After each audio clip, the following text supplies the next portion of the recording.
Bonjour à tous. Donc voici une petite vidéo rapide qui fait suite à une discussion sur la page utilisée Darktable de Facebook. Il y a beaucoup de questions de gens qui sont un peu perdus par le nombre de modules, certains qui sont incompatibles l'un avec l'autre et des personnes qui trouvent que Darktable est compliqué. Donc en gros, Darktable ne cache rien, donc il y a énormément de manières différentes de travailler dans Darktable. Et donc ça peut paraître compliqué, surtout qu'à l'ouverture, tous les modules sont ouverts. Donc ici, je suis dans la table lumineuse. La première chose à faire dans Darktable, c'est bien entendu de le configurer.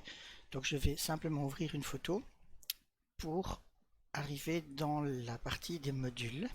Et vous avez un gestionnaire de modules qui se trouve ici.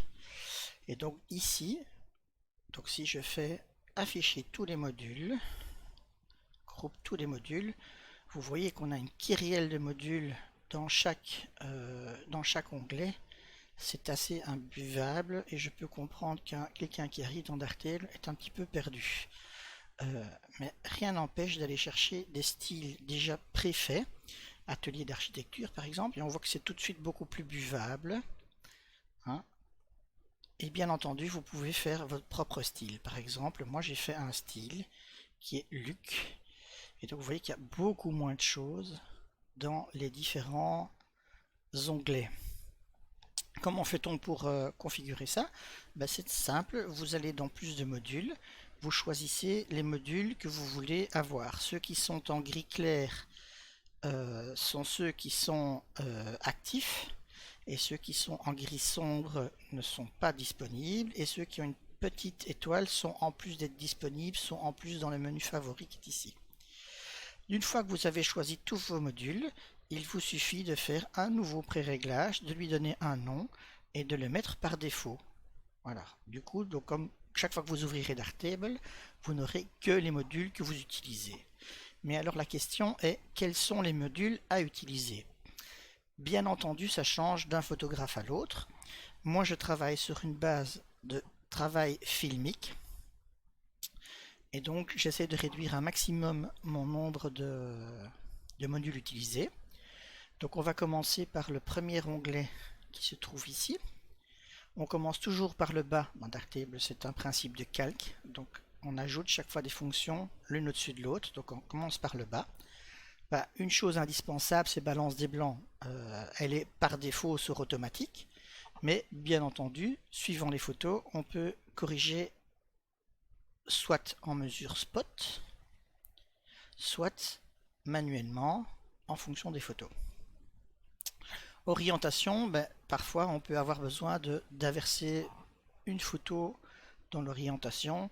J'utilise pas ça souvent, mais de temps en temps c'est nécessaire. Donc voilà, j'aime bien avoir ce module actif. Recadrer et pivoter, ça me semble aussi indispensable dans un traitement d'image. Exposition, c'est pas indispensable, surtout avec un travail de filmique, mais ça facilite le travail dans filmique. C'est-à-dire que l'idéal, c'est quand même d'avoir une photo relativement bien exposée dès le départ. Égaliseur de ton, je trouve ça un outil très pratique pour la gestion des contrastes. Reconstruction des couleurs, c'est pas du tout indispensable. Moi, je m'en sers dans certains cas, mais c'est relativement rare aussi. Donc en gros, dans le premier onglet, vous avez en tout cas besoin de balance des blancs, orientation, recadrer et pivoter, exposition et égaliseur de ton. Pour le deuxième onglet,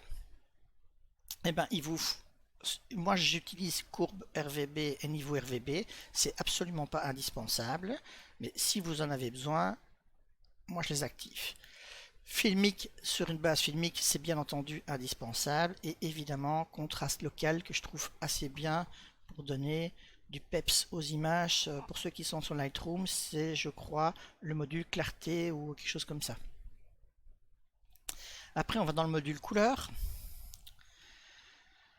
Profil d'entrée, on peut laisser par défaut, mais dans certains cas, notamment avec des éclairages LED en soirée, je fais des petits réglages, donc j'aime bien de l'avoir actif, mais c'est 3D LUT, si vous utilisez, ce sont des styles qui sont utilisés dans le cinéma et qui permettent d'automatiser certains effets comme noir et blanc, portrait, etc. Donc c'est pas indispensable, mais si vous l'utilisez, vous pouvez l'ajouter. Balance des couleurs, c'est ce que j'utilise pour régler les couleurs sur les photos, la saturation, etc. C'est celui qui est conseillé dans un flux filmique.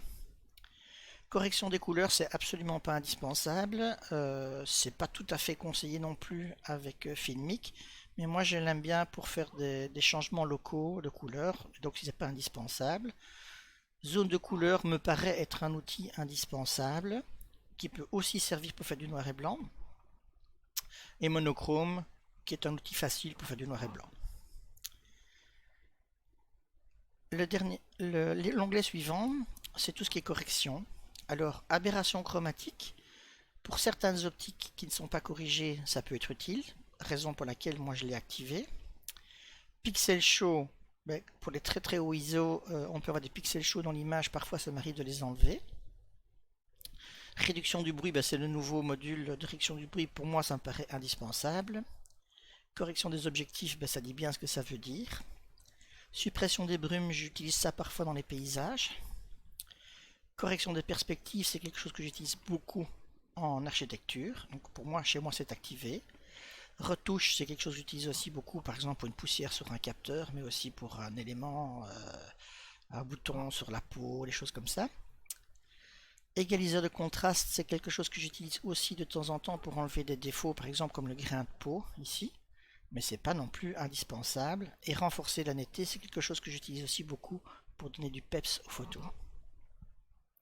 Voilà déjà donc ici pour les modules indispensables, ça va être quoi? Si vous avez besoin de correction des aberrations chromatiques, pixel show, réduction du bruit, correction des objectifs, suppression de la brume, correction des perspectives, retouche, égaliseur de contraste, renforcer la netteté. Et pour le dernier onglet, c'est un peu des choses qui peuvent ne pas être utiles du tout pour personne. C'est juste des fonctions supplémentaires, il y en a d'autres qu'on peut rajouter dans ce module. Moi j'utilise assez bien les filtres dégradés, parfois le grain sur des noirs et blancs, virage partiel très rarement, mais c'est pour colorer des photos style sépia. Et vignettage, ben, c'est pour enlever ou rajouter du vignettage sur les photos, donc assombrissement des bords ou éclaircissement des bords. Voilà, ça ce sont pour moi les modules que j'utilise couramment, donc ils se trouvent toujours, quand j'ouvre dans Darktable, qui se trouvent toujours activés. Alors, chose importante, vous voyez cette photo quand je l'ouvre, elle est assez fade. Normalement, quand je travaille d'habitude sur Darktable, quand j'importe mes photos, en fait elles ne sont pas comme ça. Il y a déjà des styles, il y a déjà des pré-réglages qui sont activés par défaut. Et donc mon image n'est pas comme ceci originale, mais elle est comme ceci. Donc automatiquement, il fait rien du tout. Tiens.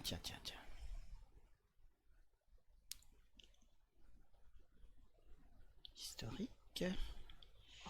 Alors, original. Compresser l'historique, voilà. Et donc, automatiquement, quand j'importe mes photos, il va rajouter certaines petites choses. Donc ça, il y a des choses qui sont automatiques.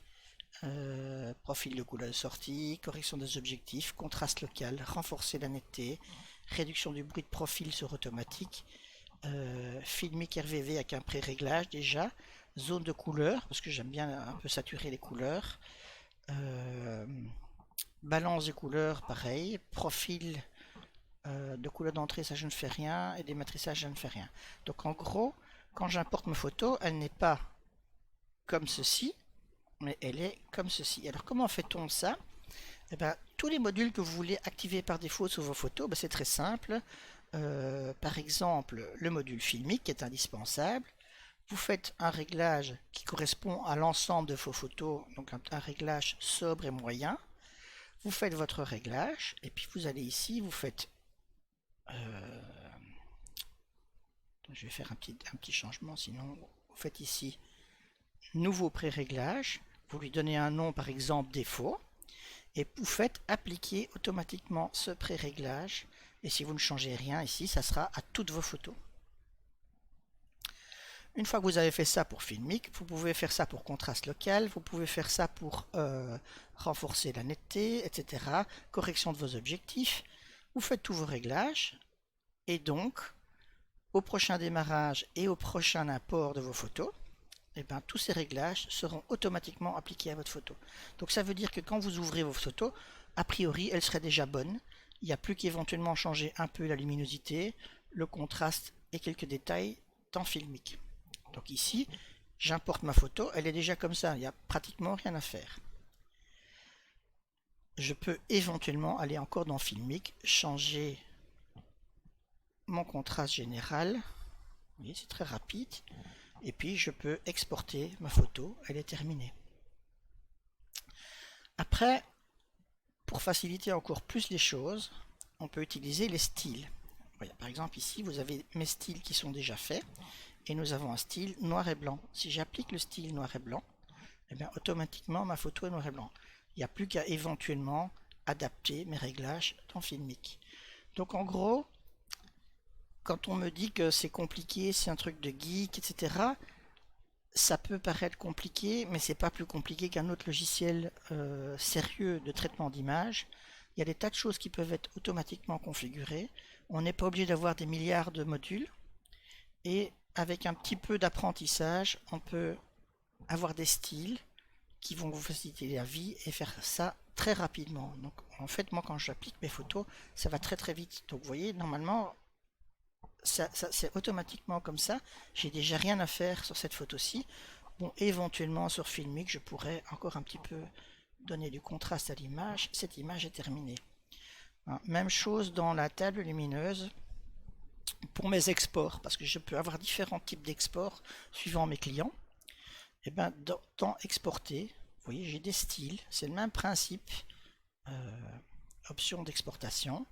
Vous voyez, j'ai des styles 16 mégapixels, 25 mégapixels, 45 mégapixels, 61 mégapixels, export 8 mégapixels, TIFF 16 bits quand je retravaille ça dans un autre logiciel. Et donc je n'ai plus qu'à choisir le type d'export que je veux avoir. Je sélectionne toutes mes photos qui sont terminées, exporter, terminé, mon travail est fini. Voilà, j'espère que ce sera utile. À bientôt.